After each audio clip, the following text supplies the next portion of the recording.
ಒಂದ್ ಕಾಡಲ್ಲಿ ವಾದ ವಿವಾದ ನಡೀತಾ ಇತ್ತಂತೆ ಹುಲಿ ಮತ್ತೆ ಕತ್ತೆ ನಡವಳಿಕೆ. ಕತ್ತೆ ಹೇಳ್ತಾ ಇರತ್ತಂತೆ ಗ್ರಾಸ್ ಕಲರ್ ನೀಲಿ ಇದೆ ಅಂತ, ಬಟ್ ಹುಲಿ ಹೇಳ್ತಾ ಇರತ್ತಂತೆ ಅಲ್ಲ ಗ್ರಾಸ್ ಕಲರ್ ಗ್ರೀನ್ ಇದೆ ಅಂತ. ಎರಡೂ ಸೇರ್ಕೊಂಡು ಏನ್ ಮಾಡತ್ತೆ, ವಾದ ವಿವಾದ ಜಾಸ್ತಿ ಆದಾಗ ಕಾಡಿನ ರಾಜ ಸಿಂಹನ ಹತ್ರ ಹೋಗತ್ತಂತೆ, ಕೇಳತ್ತಂತೆ ಕತ್ತೆ, ರಾಜ ಗ್ರಾಸಿನ ಕಲರ್ ನೀಲಿ ಇರತ್ತಲ್ವಾ? ರಾಜ ಹೇಳ್ತಾನಂತೆ ಹೌದು ಗ್ರಾಸಿನ ಕಲರ್ ನೀಲಿ ಇರುತ್ತೆ ಅಂತ.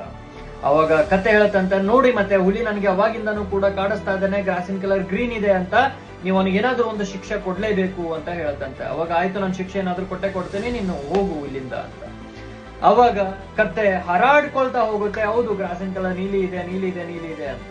ಓಕೆ, ರಾಜನ್ಗೆ ಹೋಗಿ ಹುಲಿ ಕೇಳತ್ತಂತೆ, ರಾಜ ಗ್ರಾಸಿನ ಕಲರ್ ಗ್ರೀನ್ ಅಲ್ವಾ, ಮತ್ತೆ ಯಾಕೆ ನೀನು ಬ್ಲೂ ಅಂತ ಒಪ್ಕೊಂಡು ನನಗೆ ಪನಿಷ್ಮೆಂಟ್ ಕೊಡ್ತಾ ಇದೀಯಾ ಅಂತ.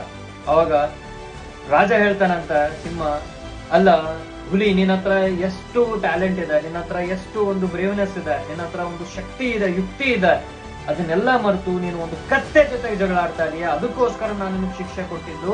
ಮುಂದೆ ನೀನು ನಿನ್ನಂತ ಒಂದು ಬಲಶಾಲಿ ವ್ಯಕ್ತಿ ಇನ್ನೊಂದು ಕತ್ತೆ ಜೊತೆಗೆ ಜಗಳ ಆಡಬಾರ್ದು ಅಂತಾನೆ ನಾನು ನಿಮ್ಗೆ ಈ ಒಂದು ಪ್ರೇರಣೆ ಕೊಟ್ಟಿರೋದು ಅಂತ ಹೇಳುತ್ತೆ. ಅದೇ ರೀತಿ ಗಾಯ್ಸ್, ನಿಮ್ ಜೀವನದಲ್ಲಿನೂ ಕೂಡ ಎಷ್ಟೋ ಈ ರೀತಿ ಫುಲಿಶ್ನೆಸ್ ಪರ್ಸನ್ಸ್ ಬರ್ತಾ ಇರ್ತಾರೆ, ಲೋ ಮೈಂಡೆಡ್ ಪರ್ಸನ್ಸ್ ಬರ್ತಾ ಇರ್ತಾರೆ. ಅವರಿಗೆಲ್ಲ ನಿಮ್ ಟೈಮ್ ನ ಕೊಡಕ್ ಹೋಗ್ಬೇಡಿ, ಆರ್ಗ್ಯೂ ಮಾಡಕ್ ಹೋಗ್ಬೇಡಿ, ಬಿಕಾಸ್ ನಿಮ್ ಟೈಮ್ ತುಂಬಾ ಪ್ರೀಶಿಯಸ್ ಆಗಿದೆ. ಓಕೆ.